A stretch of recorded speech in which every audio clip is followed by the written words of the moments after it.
Bienvenidos esta noche. Mientras ustedes se acomodan en sus camas, con las luces tenues y el mundo exterior silencioso, los invito a un viaje particular por los pasillos de mármol frío de los palacios medievales, donde reinaron algunas de las mujeres más, digamos, creativas en sus métodos de gobierno. Antes de comenzar nuestro recorrido nocturno, me gustaría pedirles un pequeño favor. Si disfrutan de estos momentos de calma que compartimos juntos, por favor, consideren seguir nuestro canal y dejar un pequeño like. También me encantaría saber qué hora es donde están escuchando y desde qué rincón del mundo nos acompañan esta noche. Sus comentarios crean una comunidad silenciosa pero reconfortante que trasciende las horas y las fronteras. Imaginen, por un momento, que caminan descalzos por los corredores de piedra de un castillo medieval.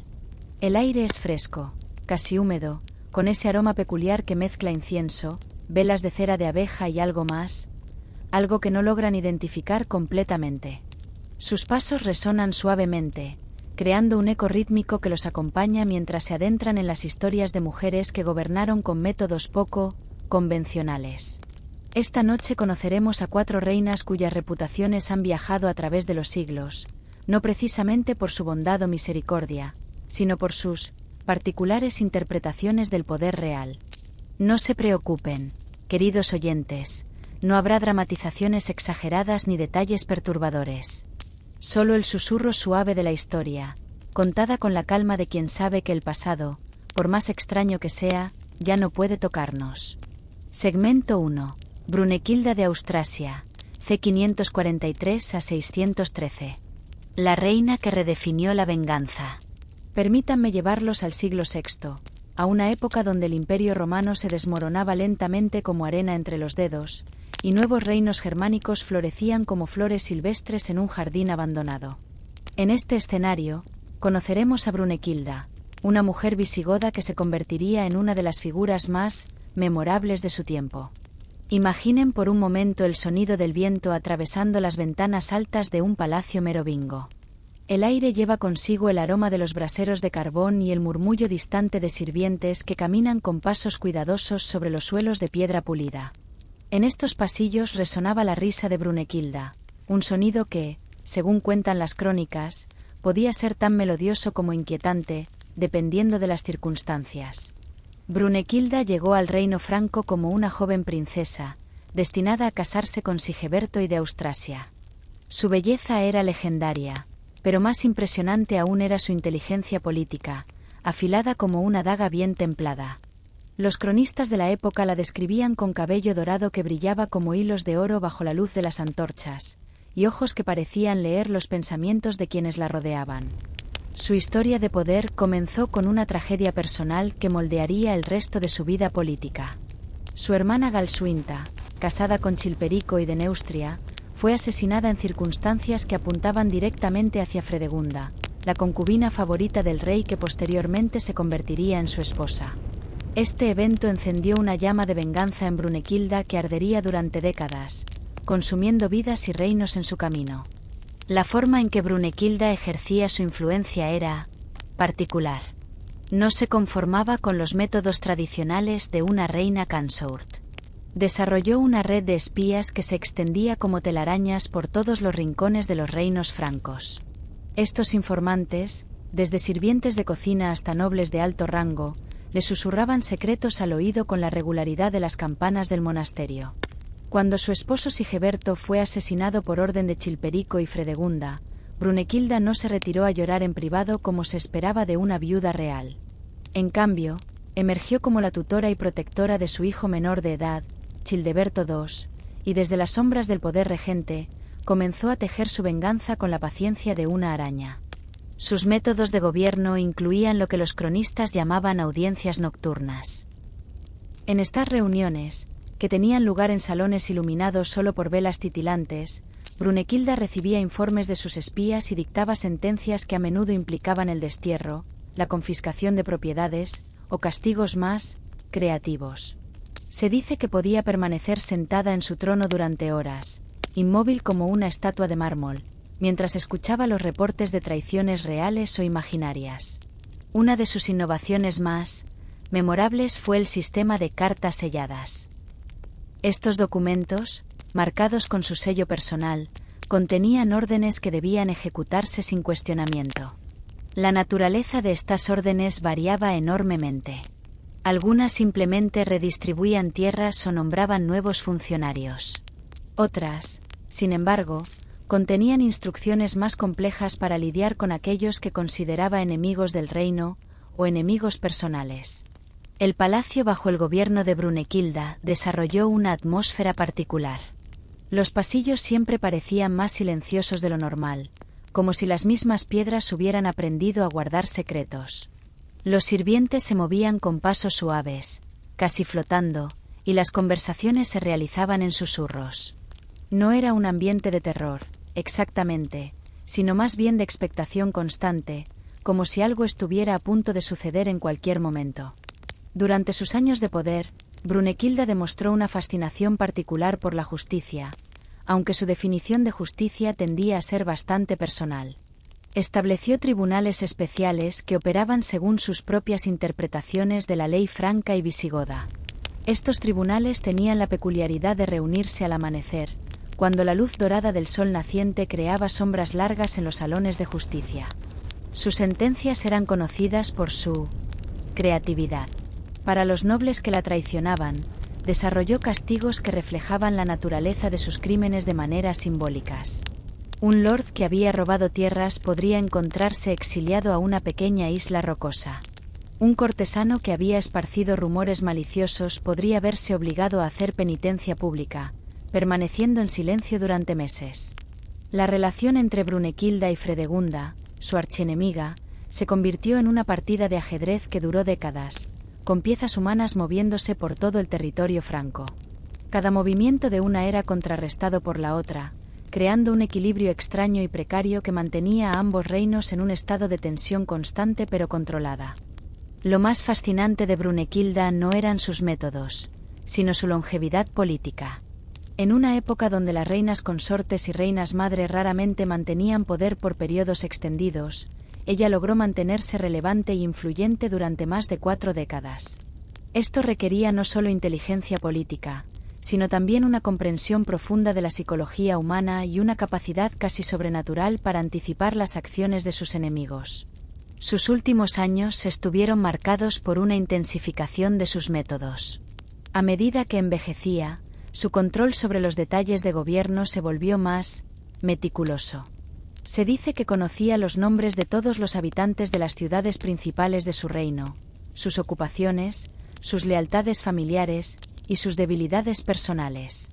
Esta información la mantenía organizada en pergaminos que guardaba en un cofre personal, cerrado con múltiples llaves que solo ella poseía. El final de Brunekilda llegó en 613, cuando finalmente fue capturada por sus enemigos. Su muerte fue brutal, pero lo que precedió a ese momento final fue igualmente notable. Incluso en cautiverio, intentó negociar, manipular y conspirar hasta el último momento. Los cronistas notaron que, hasta el final, sus ojos mantuvieron esa chispa de inteligencia calculadora que había caracterizado toda su carrera política.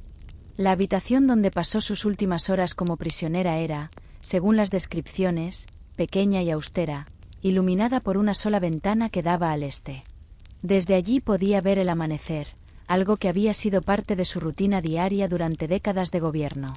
Incluso en esos momentos finales, los guardias reportaron que permanecía sentada erguida, como si aún estuviera en su trono, observando el mundo con la misma mirada penetrante que había usado para gobernar durante tantos años. El legado de Brunekilda es complejo y matizado. Para algunos cronistas posteriores, representaba el peligro de permitir que las mujeres ejercieran poder político. Para otros, era un ejemplo de lo que podía lograr una mente brillante cuando se aplicaba completamente al arte del gobierno, sin importar las limitaciones sociales de su época. Sus métodos, aunque poco convencionales, demostraron una efectividad notable. Los territorios bajo su influencia mantuvieron una estabilidad relativa durante periodos de gran turbulencia política. Sus sistemas administrativos, aunque personalizados según sus preferencias particulares, funcionaron con una eficiencia que impresionó incluso a sus enemigos. Y así, mientras el viento nocturno susurra a través de las ruinas de sus antiguos palacios, el eco de los pasos de Brunekilda aún resuena en los corredores de la historia, recordándonos que el poder, como el agua, siempre encuentra su propio camino, sin importar los obstáculos que encuentre en su flujo. Segmento 2. Irene de Bizancio, c. 752 a 803. La emperatriz que cegó a su propio hijo. Ahora, queridos oyentes, mientras la noche se profundiza y sus cuerpos se hunden más cómodamente en sus camas, permítanme transportarlos desde los húmedos castillos francos hacia el resplandeciente esplendor de Constantinopla. Imaginen el aroma del incienso mezclándose con el perfume de rosas que flota desde los jardines imperiales, mientras los mosaicos dorados de Santa Sofía capturan y reflejan la luz de 1000 velas titilantes. En este escenario de magnificencia bizantina, conoceremos a Irene, una mujer que redefinió completamente los límites del poder maternal y la ambición política. Su historia comienza de manera aparentemente convencional, pero como un río tranquilo que esconde corrientes profundas y peligrosas, pronto revelaría profundidades insospechadas. Irene llegó a la corte bizantina desde Atenas, una joven de belleza notable pero, más importante aún, de una inteligencia política que brillaba como los mejores diamantes del tesoro imperial. Los cronistas de la época la describían con cabello oscuro como la noche del Bósforo, recogido en elaboradas trenzas entretejidas con perlas que parecían gotas de luna líquida. Sus ojos, decían, tenían la peculiar cualidad de parecer cambiar de color según la luz, a veces verde como el mar Egeo, a veces dorados como los mosaicos que adornaban las paredes del gran palacio. Su matrimonio con León IV en 769 parecía ser una alianza política estándar, diseñada para fortalecer los lazos entre las diferentes facciones de la aristocracia bizantina. Pero Irene no se contentó con el papel tradicional de una emperatriz consorte. Desde sus primeros días en el palacio, comenzó a observar, a aprender, a tejer silenciosamente las conexiones que más tarde se convertirían en los hilos de su red de poder. El gran palacio de Constantinopla, bajo la influencia creciente de Irene, desarrolló una atmósfera particular. Era un lugar donde los susurros tenían más peso que las proclamaciones públicas, donde una mirada podía transmitir órdenes más efectivamente que un decreto escrito. Los pasillos de mármol pulido, decorados con sedas de colores que cambiaban como el plumaje de un pavor real, se convirtieron en escenarios de una danza política compleja y silenciosa.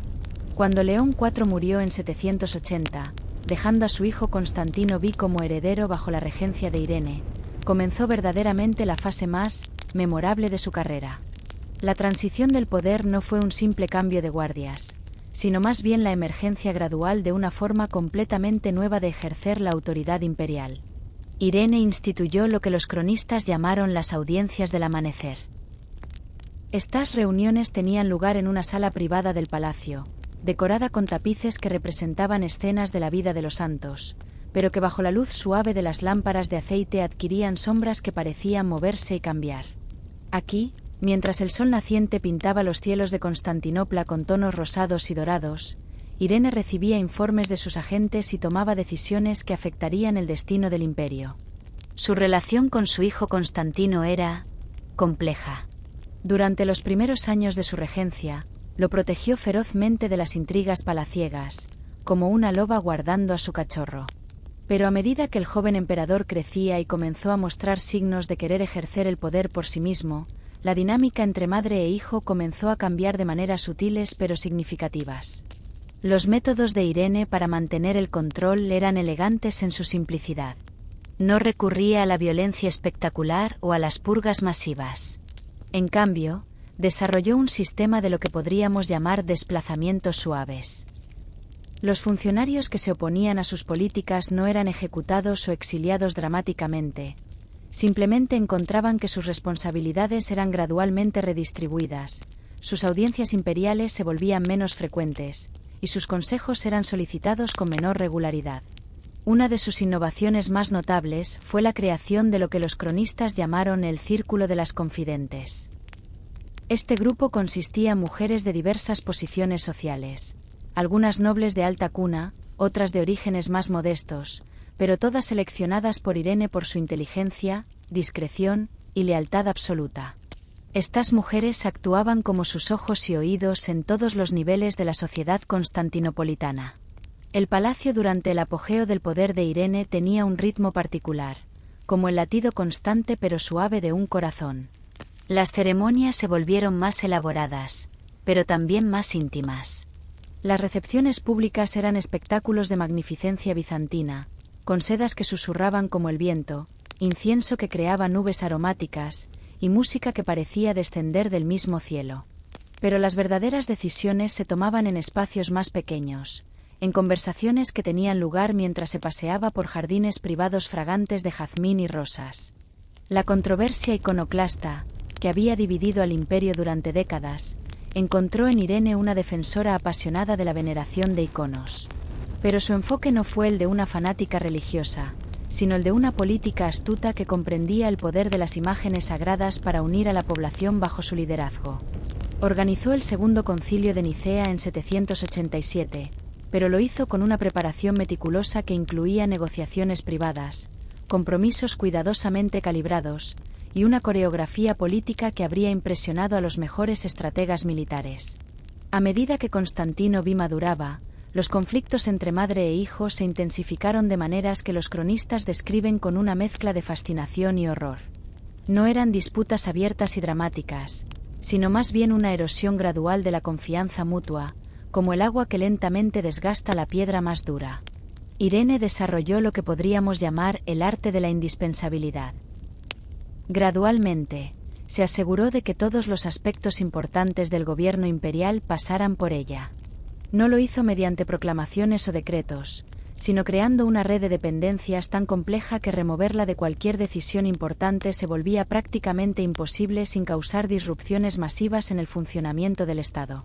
Sus apariciones públicas durante este periodo eran eventos cuidadosamente orquestados. Vestía túnicas de seda púrpura bordadas con hilos de oro que capturaban la luz como rayos de sol líquido. Su corona, una obra maestra de la orfebrería bizantina, estaba decorada con perlas y esmeraldas que parecían brillar con luz propia. Pero más impresionante que su vestimenta era su presencia. Se movía con una gracia controlada que transmitía tanto autoridad como serenidad. El punto de ruptura definitivo llegó cuando Constantino V intentó afirmar su autoridad independiente de manera más decidida. Los detalles específicos de lo que siguió están envueltos en las brumas de la historiografía bizantina, donde los cronistas a menudo prefieren la alegoría y la metáfora a la descripción directa de eventos traumáticos. Lo que sí sabemos es que en el verano de 797, en una serie de eventos que los historiadores posteriores describirían con una mezcla de admiración reluctante y horror discreto, Irene logró consolidar su poder de una manera que no tenía precedentes en la historia bizantina. El joven emperador, que había sido su hijo amado y posteriormente su rival político más peligroso, fue, digamos, retirado permanentemente de la competencia por el poder imperial. Los métodos específicos empleados reflejaban la sofisticación característica de Irene. No hubo ejecuciones públicas o espectáculos sangrientos. En cambio, la resolución del conflicto se llevó a cabo en la privacidad del Palacio Imperial, con una eficiencia que habría sido admirable si no hubiera sido tan profundamente perturbadora. Tras este evento decisivo, Irene se convirtió en la primera mujer en gobernar el Imperio bizantino por derecho propio, adoptando el título masculino de Basileus en lugar del femenino Basilisa. Esta decisión no fue solo simbólica, sino una declaración audaz de que intentaba redefinir completamente las nociones tradicionales de autoridad imperial. Su reinado solitario duró 5 años, durante los cuales demostró que su ambición había estado respaldada por una competencia administrativa genuina. El imperio bajo su gobierno directo experimentó un periodo de relativa estabilidad interna y prosperidad económica. Sus políticas fiscales fueron pragmáticas, sus decisiones militares prudentes, y su manejo de las relaciones exteriores mostró una comprensión sofisticada de la diplomacia internacional. Durante estos años, el ritual de la corte imperial alcanzó nuevas alturas de complejidad y belleza. Las ceremonias se volvieron elaboradas performances que combinaban elementos religiosos, políticos y artísticos. Irene presidía estos eventos desde un trono elevado, rodeada de cortesanos que se movían según coreografías precisas, mientras el aroma del incienso y el sonido de himnos bizantinos creaban una atmósfera que era simultáneamente celestial y terrena. Su caída final en 802 llegó no por rebelión popular o invasión extranjera, sino por una conspiración palaciega liderada por funcionarios que habían decidido que el experimento de una emperatriz reinante había durado suficiente tiempo. Incluso en su derrota, Irene demostró la misma gracia controlada que había caracterizado su ascenso al poder. Aceptó su destino con una dignidad que impresionó incluso a sus enemigos. Los últimos meses de Irene los pasó en el exilio en la isla de Lesbos, en una villa modesta comparada con los palacios que había habitado, pero aún así cómoda y digna. Los reportes de este periodo la describen sentada en jardines que daban al mar, contemplando las olas que se extendían hacia el horizonte, como si estuviera revisando mentalmente los eventos de su extraordinaria vida. Su legado en la historia bizantina es complejo y matizado. Para algunos cronistas posteriores, representaba los peligros de abandonar las tradiciones establecidas del gobierno imperial. Para otros, era un ejemplo de lo que podía lograrse cuando se combinaba inteligencia excepcional con determinación inquebrantable, sin importar las barreras sociales y culturales. Los métodos de Irene, aunque poco convencionales en su resolución final, demostraron una sofisticación política que influyó en generaciones posteriores de gobernantes bizantinos. Sus innovaciones administrativas, sus técnicas diplomáticas y su comprensión de la importancia del simbolismo imperial se convirtieron en parte permanente del arsenal político de Constantinopla. Y así, mientras las olas del Bósforo continúan lamiendo las orillas donde una vez se alzaron sus palacios, el eco de los pasos de Irene aún resuena en los mármoles de la historia, recordándonos que el poder imperial, como la marea, puede tomar formas inesperadas cuando se encuentra con costas desconocidas. Segmento 3. Isabel de Baviera, c. 1370-1435. La reina loca que bailaba mientras Francia ardía. Queridos oyentes, mientras sus párpados se vuelven más pesados y la tranquilidad de la noche los abraza con mayor ternura, permítanme llevarlos ahora desde las doradas cúpulas de Constantinopla hacia los elegantes pero sombríos castillos de la Francia medieval tardía. Imaginen el sonido del viento otoñal susurrando entre las torres del Palacio del Louvre, mezclándose con el lejano tañido de campanas que marcan las horas en una ciudad que oscila entre la magnificencia y la locura. En este escenario de esplendor decadente, conoceremos a Isabel de Baviera, una mujer cuya historia ilustra de manera particularmente vívida cómo el poder supremo puede coexistir con la desconexión más absoluta de la realidad. Su vida fue una danza extraña entre la lucidez política brillante y episodios de comportamiento que sus contemporáneos solo podían describir como excéntrico. Isabel llegó a Francia en 1385 como una joven princesa bávara de apenas 15 años, destinada a casarse con Carlos VI de Francia. Los cronistas de la época la describían como una belleza dorada típicamente germánica, cabello rubio como el trigo maduro que se ondulaba hasta su cintura, ojos azules como los lagos alpinos de su tierra natal, y una risa cristalina que, según los cortesanos, podía escucharse desde varios salones de distancia en el palacio. Su llegada a la corte francesa coincidió con uno de los periodos más complejos de la historia medieval francesa. El reino estaba en las primeras etapas de lo que más tarde se conocería como la Guerra de los 100 años, pero en esos primeros años de matrimonio, el ambiente del palacio aún mantenía esa cualidad dorada y optimista característica de las cortes medievales en su apogeo. Los primeros años del matrimonio de Isabel fueron, en apariencia, un cuento de hadas realizado. Las festividades en su honor duraban semanas enteras, con banquetes que se extendían desde la puesta del sol hasta el amanecer, iluminados por miles de velas que convertían los grandes salones en catedrales de luz danzante. El aroma de especias exóticas, canela, nuez moscada, azafrán, se mezclaba con el perfume de rosas que Isabel insistía en usar en cantidades que algunos cortesanos consideraban excesivas.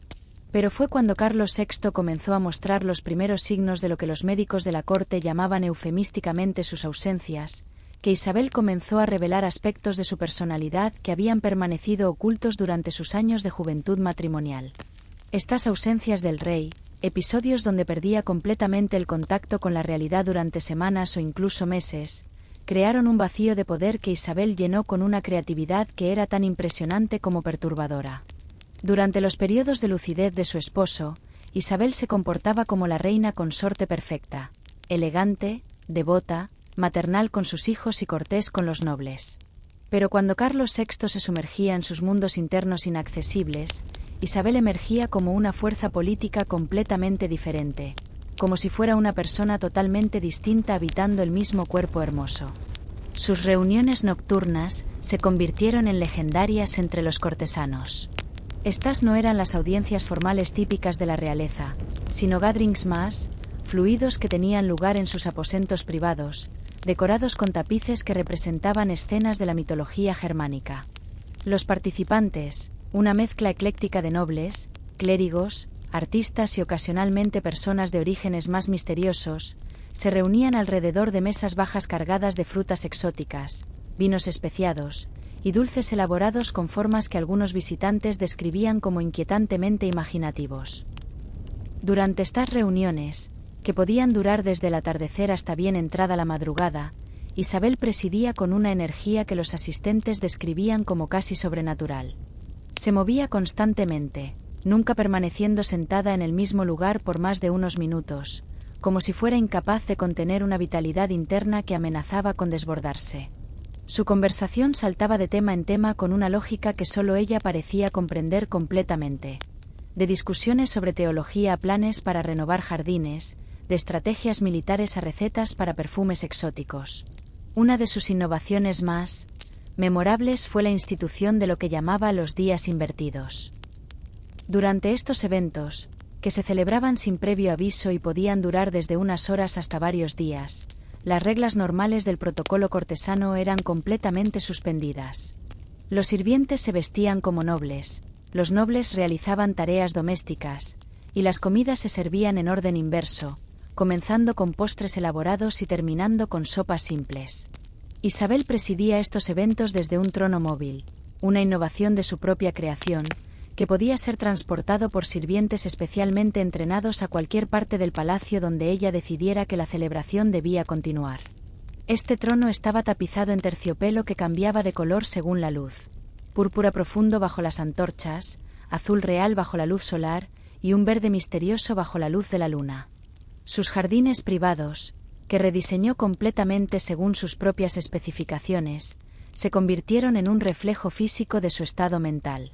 Los senderos no seguían patrones geométricos tradicionales, sino que serpenteaban en curvas aparentemente aleatorias que, sin embargo, tenían una lógica interna que solo Isabel parecía comprender. Plantó flores en combinaciones de colores que los jardineros inicialmente resistieron, pero que, una vez florecidas, creaban efectos visuales sorprendentemente hermosos aunque desconcertantes. Durante los episodios más severos de la enfermedad de Carlos VI, Isabel desarrolló lo que los cronistas llamaron la Segunda Corte. Esta era una versión paralela de la administración real que operaba según sus propias reglas y prioridades. No era exactamente una usurpación del poder real, sino más bien una interpretación alternativa de lo que significaba gobernar Francia. En esta Segunda Corte, las decisiones se tomaban mediante métodos que combinaban elementos de la astrología, interpretaciones simbólicas de eventos aparentemente aleatorios, y conversaciones con consejeros que Isabel seleccionaba basándose en criterios que nadie más lograba descifrar completamente.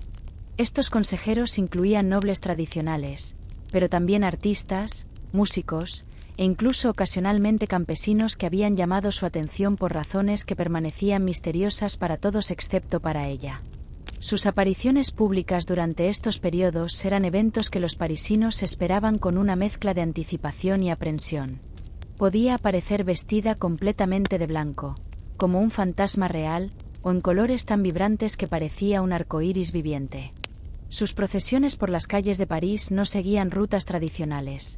En cambio, se desviaba siguiendo impulsos aparentemente espontáneos, deteniéndose para hablar con comerciantes, bendiciendo a niños al azar, o simplemente contemplando la arquitectura de edificios que llamaban su atención.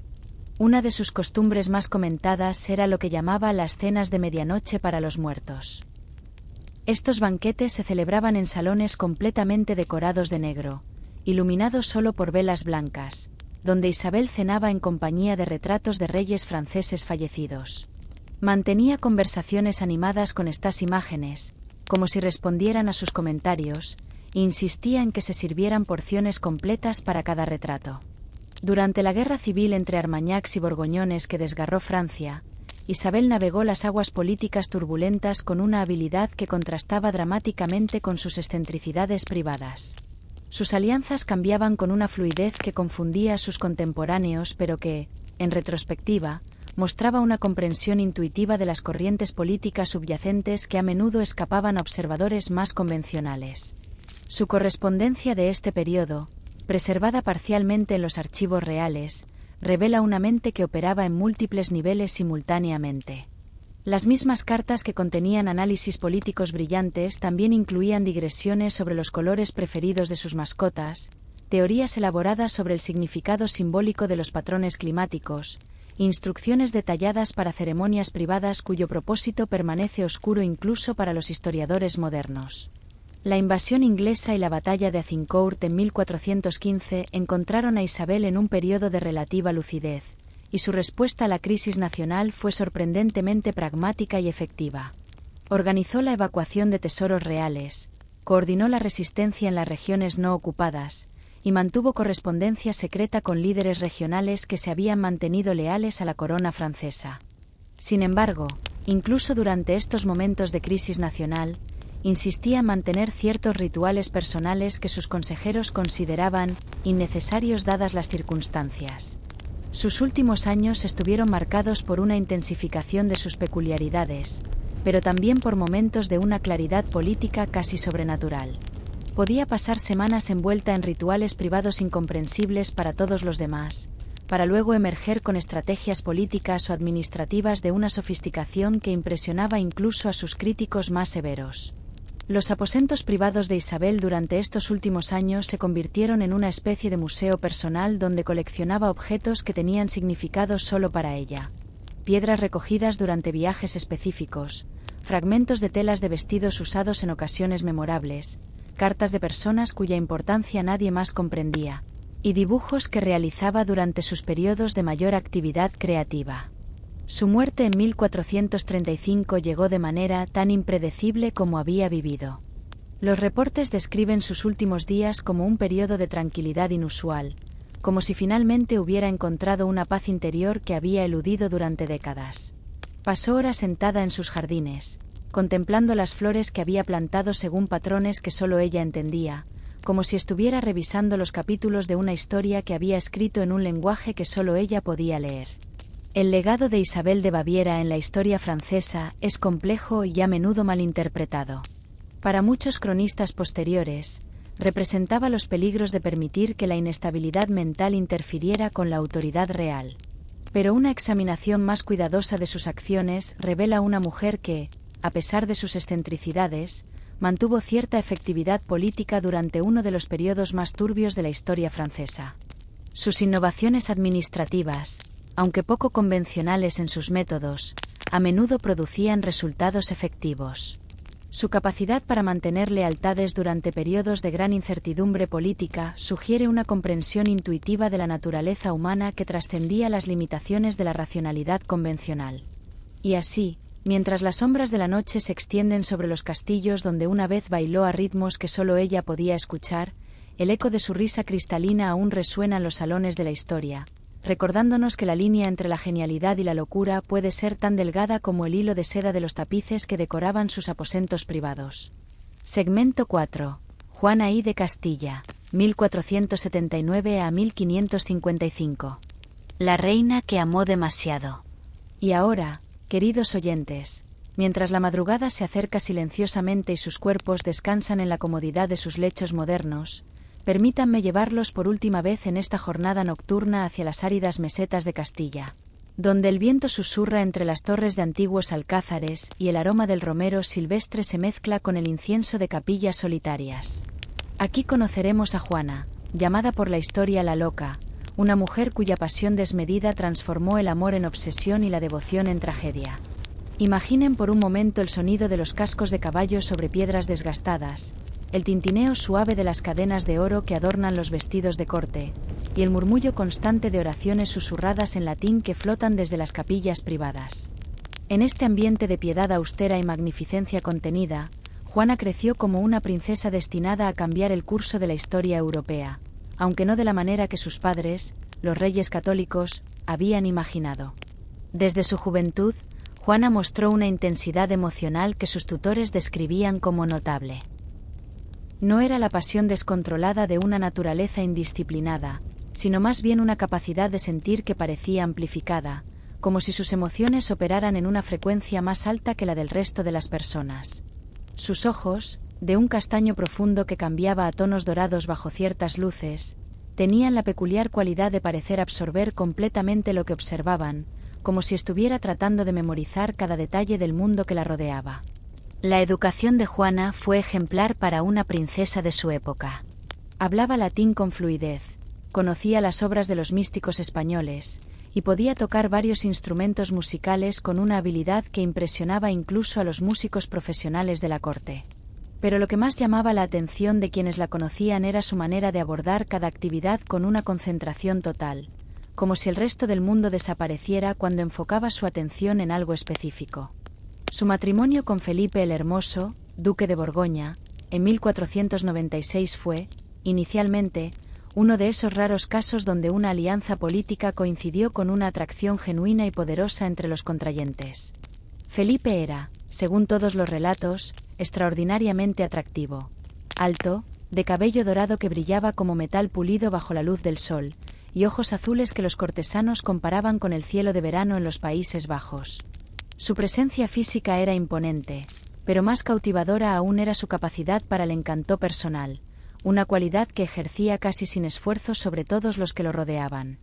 Para Juana, acostumbrada a la corte austera y religiosamente intensa de sus padres, Felipe representaba una revelación completa. No era solo que fuera físicamente hermoso, era todo su mundo, la elegancia refinada de la corte borgoñona, las modas extravagantes, la música más sofisticada, la poesía cortesana, y una actitud hacia la vida que priorizaba el placer y la belleza de maneras que la educación castellana de Juana nunca había contemplado. La luna de miel de esta pareja real transcurrió en los castillos de Flandes, donde Juana experimentó por primera vez una felicidad que describía en cartas a su madre como comparable solo a la contemplación de la gloria divina. Las habitaciones que compartían estaban decoradas con tapices flamencos que representaban escenas de amor cortesano, iluminadas por velas perfumadas que llenaban el aire con aromas de lavanda y sándalo. Los desayunos se servían en jardines privados donde el sonido del agua corriendo en fuentes de mármol se mezclaba con el canto de pájaros exóticos que Felipe mantenía en jaulas doradas. Durante estos primeros años de matrimonio, Juana desarrolló rutinas que giraban completamente en torno a la presencia de su esposo. Se levantaba antes del amanecer para estar despierta cuando él abriera los ojos, organizaba su día para estar disponible en cualquier momento que él pudiera desear su compañía, y permanecía despierta hasta tarde para ser la última persona que viera antes de dormir. Esta devoción, inicialmente halagadora para Felipe, gradualmente comenzó a crear una atmósfera de intensidad que incluso él, acostumbrado a la adoración cortesana, encontraba abrumadora. Los primeros signos de lo que los observadores posteriores llamarían la obsesión de Juana se manifestaron de maneras sutiles pero persistentes. Comenzó a coleccionar objetos que Felipe había tocado, copas de las que había bebido, plumas que había usado para escribir, incluso prendas de vestir que conservaba mucho después de que las hubiera descartado. Sus aposentos privados gradualmente se convirtieron en una especie de santuario dedicado a su esposo, donde cada objeto tenía alguna conexión con él y donde pasaba horas cuando él estaba ausente, tocando estas reliquias personales como si fueran objetos sagrados. Cuando Felipe viajaba por asuntos políticos, Juana desarrolló rituales elaborados para mantener su conexión con él a distancia. Escribía cartas diarias, a veces múltiples cartas en un solo día, que detallaban no solo eventos importantes sino también pensamientos aleatorios, sueños que había tenido sobre él, e incluso descripciones detalladas de cómo había pasado cada hora de cada día en su ausencia. Estas cartas, preservadas parcialmente en archivos reales, revelan una mente que parecía incapaz de procesar experiencias sin filtrarlas a través de su relación con Felipe. Las cortes donde residía la pareja desarrollaron una atmósfera particular durante estos años. Los cortesanos aprendieron a navegar cuidadosamente las intensidades emocionales de Juana, que podía cambiar de una alegría radiante a una melancolía profunda dependiendo del estado de ánimo de Felipe o de la atención que le prestara en un momento dado. Sus risas, cuando estaba feliz, resonaban por los pasillos como campanillas de plata, pero sus silencios, cuando percibía algún distanciamiento en Felipe, creaban una tensión palpable que afectaba a toda la corte. Los celos de Juana, cuando comenzaron a manifestarse, tomaron formas que inicialmente parecían pintorescas pero que gradualmente revelaron profundidades más perturbadoras. No toleraba que otras mujeres conversaran con Felipe por periodos que consideraba excesivos, y desarrolló una capacidad casi sobrenatural para detectar cuando él había estado en compañía femenina durante su ausencia, basándose en detalles mínimos como cambios sutiles en su perfume o la forma en que su cabello estaba peinado. Sus interrogatorios sobre las actividades de Felipe cuando no estaba con ella se volvieron rituales elaborados que podían durar horas. No eran acusaciones directas o escenas dramáticas, sino más bien conversaciones aparentemente casuales donde Juana extraía información mediante preguntas que parecían inocentes pero que revelaban un conocimiento detallado de los horarios, ubicaciones y compañías de su esposo que sorprendía incluso a los espías profesionales de la corte. Cuando comenzaron los rumores sobre las infidelidades de Felipe, rumores que, dadas sus tendencias conocidas y las oportunidades abundantes de la vida cortesana, probablemente tenían fundamento en la realidad, Juana no respondió con confrontaciones directas o dramáticas. En cambio, desarrolló estrategias más creativas para mantener su atención y presencia. Una de estas estrategias era lo que los cortesanos llamaron las vigilias de amor. Durante estas vigilias, que podían durar toda la noche, Juana permanecía despierta en sus aposentos, rodeada de velas encendidas, contemplando retratos de Felipe y recitando en voz baja poemas de amor que había memorizado o que componía espontáneamente. Los sirvientes reportaban que su voz durante estas sesiones tenía una cualidad hipnótica, casi como un cántico, que creaba una atmósfera de devoción que era simultáneamente hermosa e inquietante.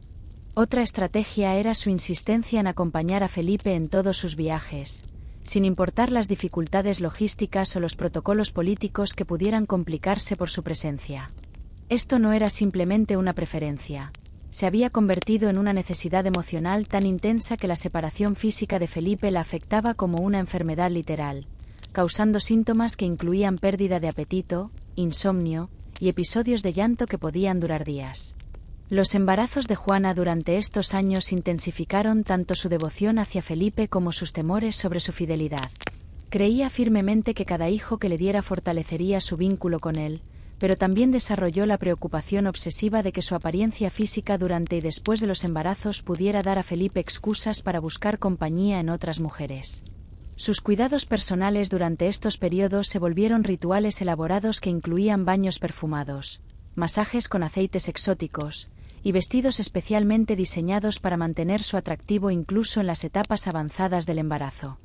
La muerte súbita de Felipe en 1506 no fue simplemente una pérdida personal para Juana. Fue una catástrofe existencial que redefinió completamente su relación con la realidad. Su reacción inicial fue una negación tan absoluta que se negó a permitir que el cuerpo fuera sepultado, insistiendo en que Felipe estaba simplemente descansando y que despertaría pronto.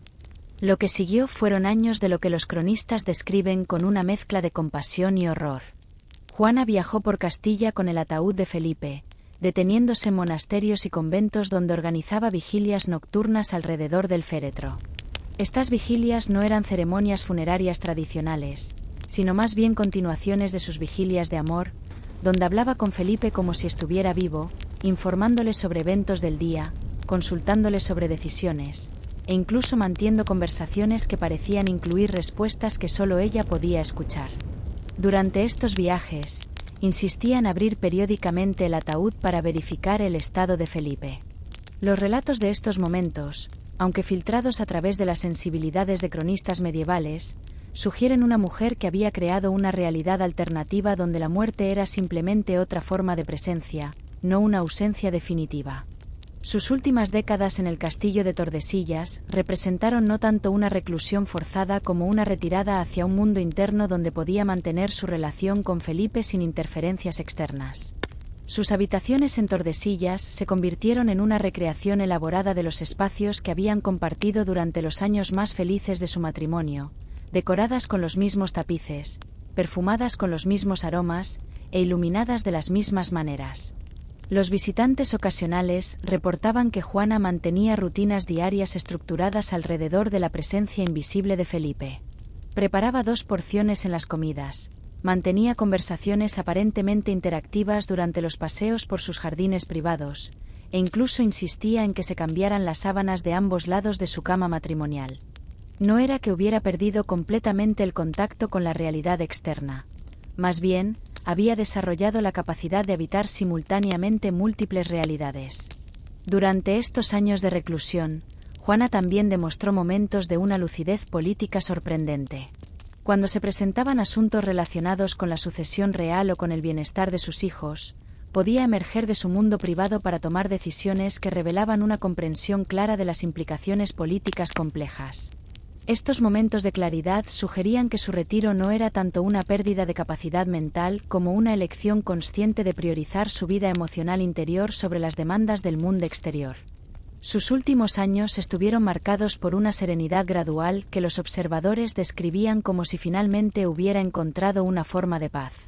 Continuaba con sus rutinas privadas, pero con menos intensidad emocional, como si hubiera aprendido a encontrar consuelo en la constancia de sus rituales más que en la esperanza de algún cambio o resolución. Su muerte en 1555 llegó de manera tan silenciosa como había vivido sus últimos años. Los reportes describen sus momentos finales como pacíficos, rodeada de los objetos y recuerdos que habían definido su vida emocional, como si finalmente hubiera encontrado la reunión que había buscado durante décadas. El legado de Juana en la historia española es complejo y frecuentemente romantizado. Su historia ha sido interpretada como una advertencia sobre los peligros de la pasión descontrolada, como una tragedia de amor épica, y como un ejemplo de cómo las expectativas sociales sobre las mujeres reales podían interactuar destructivamente con temperamentos emocionales intensos. Pero quizás la interpretación más generosa y precisa de la vida de Juana es como la historia de una mujer que amó con una intensidad que trascendía las normas sociales de su época, y que cuando esa intensidad se encontró con la pérdida, creó formas alternativas de experiencia emocional que le permitieron mantener la conexión que definía su identidad más profunda. Y así, mientras las primeras luces del alba comienzan a filtrarse a través de las ventanas de Tordesillas, donde una vez esperó en vano el regreso de su amor perdido, el eco de sus pasos solitarios aún resuena en los corredores de la historia, recordándonos que el amor humano, en sus formas más intensas, puede crear mundos enteros que existen más allá de las fronteras de lo que convencionalmente llamamos realidad. Y así llegamos, queridos oyentes, al final de nuestro viaje nocturno a través de los pasillos susurrantes de la historia medieval. Mientras sus cuerpos descansan cómoda y seguramente en la calidez de sus lechos modernos, permítanme guiarlos suavemente hacia el umbral del sueño con algunas reflexiones finales sobre estas mujeres extraordinarias que hemos conocido en las sombras perfumadas de esta noche. Imaginen por un momento que pueden ver, desde una perspectiva elevada y serena, todos los castillos y palacios por los que hemos vagado esta noche.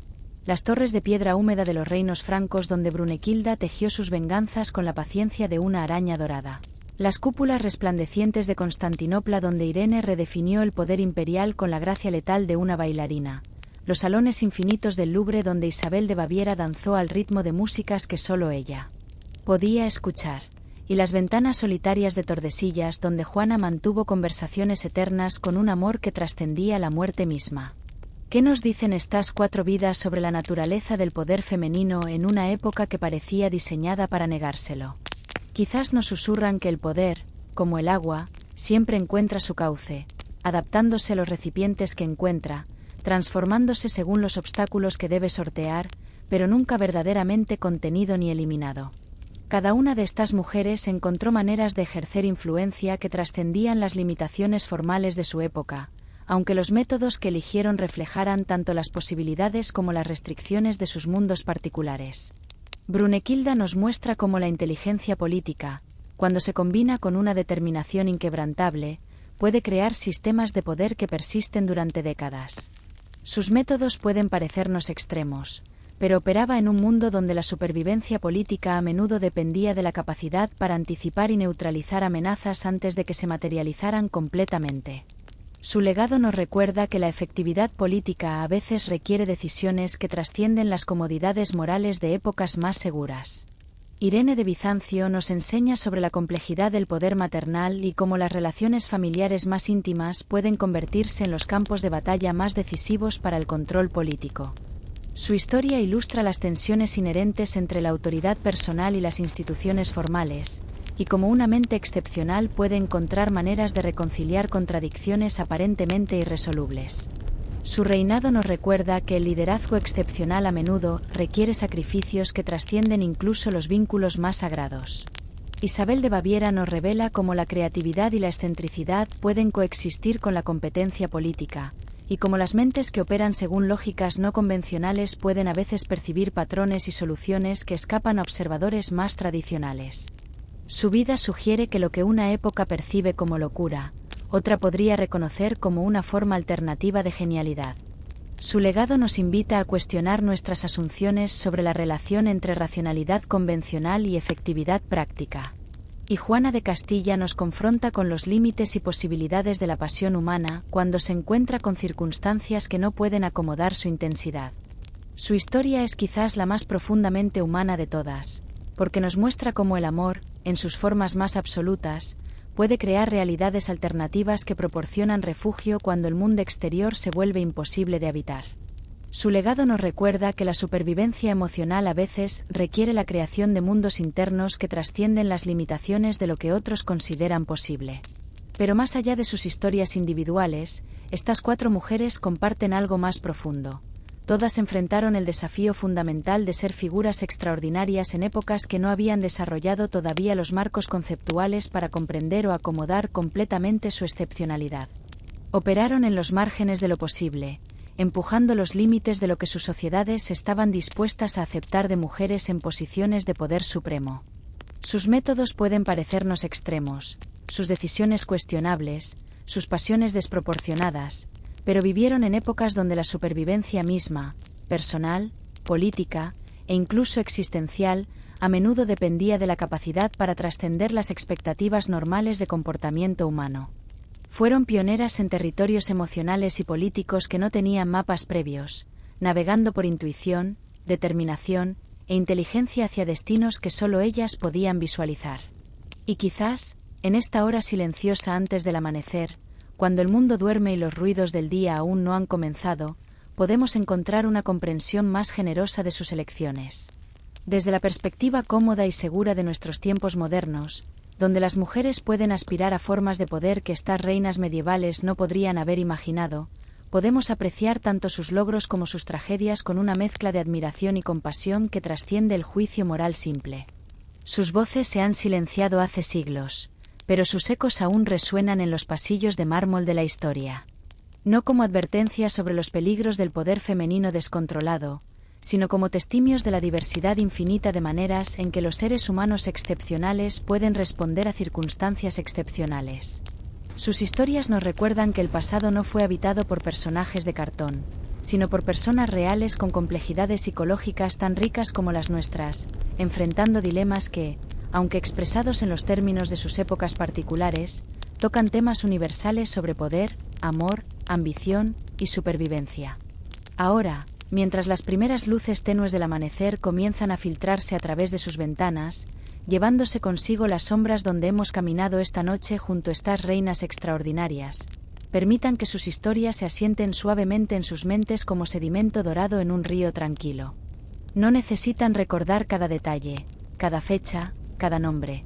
Simplemente permitan que la sensación de haber visitado estos mundos perdidos los acompañe hacia el sueño.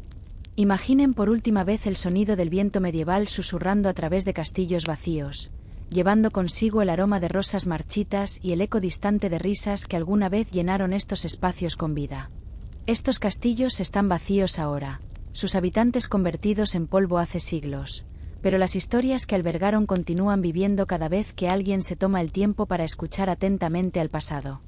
Y ustedes, queridos oyentes, están seguros y cómodos en sus camas modernas, protegidos por siglos de progreso humano de las incertidumbres y peligros que definieron las vidas de estas mujeres extraordinarias. Sus historias pueden acompañarlos hacia el sueño no como pesadillas, sino como cuentos de lugares lejanos y tiempos perdidos, donde la humanidad se expresó en formas que ya no necesitamos comprender completamente para apreciar.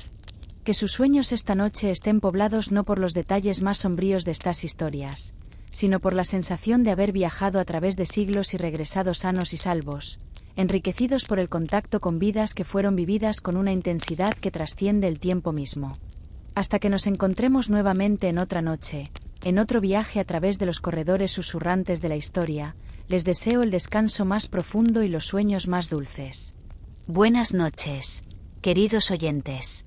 Que duerman bien, arrullados por el eco silencioso de coronas que una vez brillaron bajo soles medievales y que ahora reposan en la paz eterna del olvido dorado.